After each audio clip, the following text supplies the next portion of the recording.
नमस्कार दोस्तों, आप सभी को पता ही है कि दुनिया में किसी भी इंसान के लिए ये बताना कितना मुश्किल है कि अगले जन्म में वो क्या बनने वाला है, यानी कि अगले जन्म में वो किस योनि में जाने वाला है।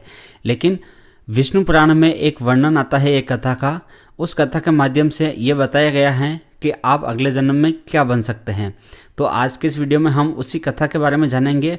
और अगर आपको कथा अच्छी लगे तो वीडियो को लाइक अवश्य करना, और चैनल पर पहली बार आए तो चैनल को सब्सक्राइब करना मत भूलना। वीडियो को लाइक करना, चैनल को सब्सक्राइब करना और अपने दोस्तों के साथ भी शेयर करना। चलिए दोस्तों, आज का वीडियो शुरू करते हैं। मृत्यु को आत्मा के सफर का एक पड़ाव मात्र माना गया है, क्योंकि अंत तो शरीर का होता है, आत्मा का नहीं होता। आत्मा तो मूल है और इसका सफर एक शरीर तक नहीं रहता। इसे अनेकों शरीरों में होकर गुजरना पड़ता है और हर शरीर के मिलने के पीछे कुछ न कुछ वजह होती है। ऐसा विष्णु पुराण, गीता और अन्य शास्त्रों में भी बताया गया है। लेकिन आत्मा का लक्ष्य भटकना नहीं होता, बल्कि उसे परतत्व यानी कि मोक्ष प्राप्त करना होता है। मोक्ष वह है जब आत्मा का संयोग परमात्मा से होता है। परमात्मा को प्राप्त करने के लिए ही आत्मा विभिन्न शरीरों को प्राप्त करते हुए अंत में अगर वो अच्छे कर्म करता है तो परमात्मा में विलीन हो जाती हैं। लेकिन विष्णु पुराण में बताई गई एक कथा है जिसका नाम है राजा जड़भरत की कथा। उस कथा के माध्यम से विष्णु पुराण में ये बताने का प्रयास किया गया है कि मरणोपरांत आपके जो विचार होंगे, उन्हीं विचारों के उपरांत आपका जन्म अगले योनि में किस प्रकार होगा, ये आप अंदाज़ा लगा सकते हैं। चलिए दोस्तों, कथा शुरू करते हैं। विष्णु पुराण के अनुसार राजा जड़भरत एक महान राजा थे।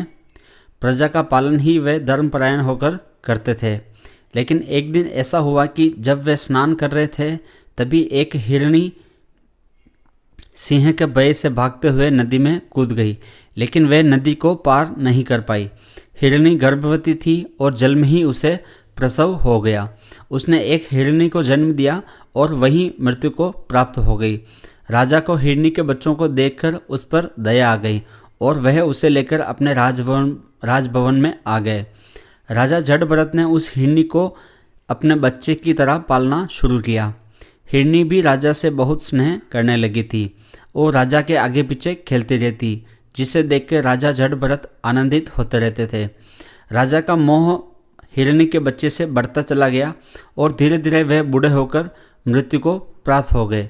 लेकिन मृत्यु के समय भी उस हिरणी से उनका मोह समाप्त नहीं हुआ।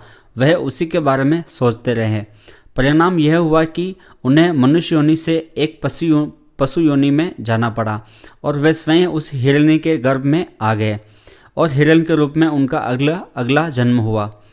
इस तरह इस कथा में बताया गया है कि मनुष्य मृत्यु के समय जिस भाव से भावित रहता है, उसी भाव से उसे अगला जन्म प्राप्त होता है।